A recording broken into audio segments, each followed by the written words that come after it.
I have lived in Vancouver for over 20 years, been involved in my neighborhood association, been the first dad to be a PTA president, served as the vice president of fundraising for the Evergreen School District Foundation, and have served on a committee for fundraise for the Vancouver Symphony. All in all of these experiences have allowed me to see the richness and volunteerism of the people of Vancouver. But we can do more. Our one-party system in Olympia is a disaster.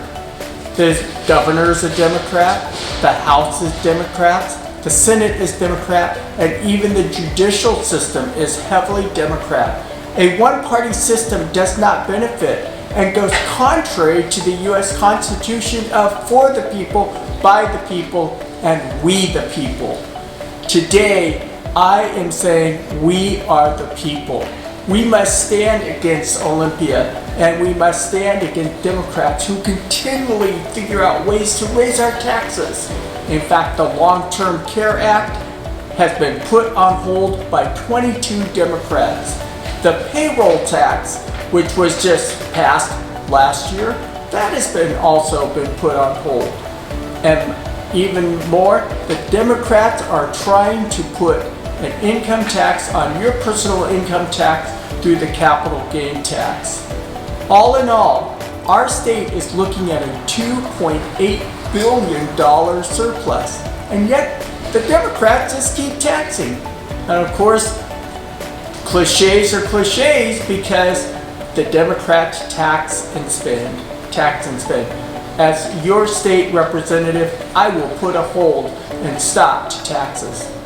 Secondly, if the Democrats have been so smart and wise, why is it that since Gary Locke, 3 governors ago, Washington State is now the 3rd fastest rising state in homelessness?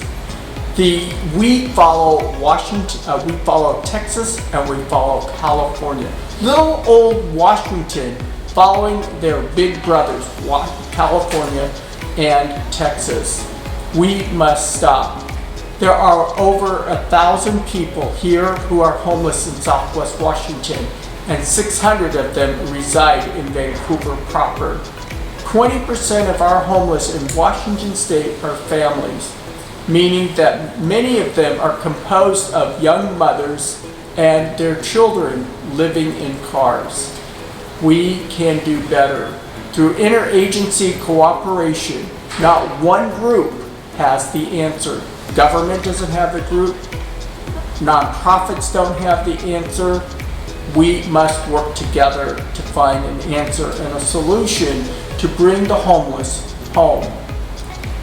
Thirdly, our one-party system has basically put our law enforcement in handcuffs. In fact, Seattle, a year ago, City Council, it was brought to them by one of their progressive council members to cut funding of $10 million to the Seattle Police Department. Fortunately, even their Democrat mayor, Jenny Durkin, said no, and many of the people on City Council agreed with her. But our law enforcement are being under attack, both physically, financially, and mentally. We must support our law enforcement, but we also must keep our law enforcement accountable. They cannot victimize the criminal, but the criminal cannot run free. Secondly, we cannot do what we call wash and rinse. That simply means taking a person who commits a misdemeanor and allows them to come back out on the street after they've been processed. Your Democratic leadership has done exactly this thing. I will not stand for it. We must have the ability to protect ourselves, our property, and more importantly, our families. We must protect each other. I am running for state legislator to represent you in the hopes that we can reverse these trends that are unhealthy, these trends that are detrimental to our way of life. I want to be your representative in Olympia so that we can bring quality of life.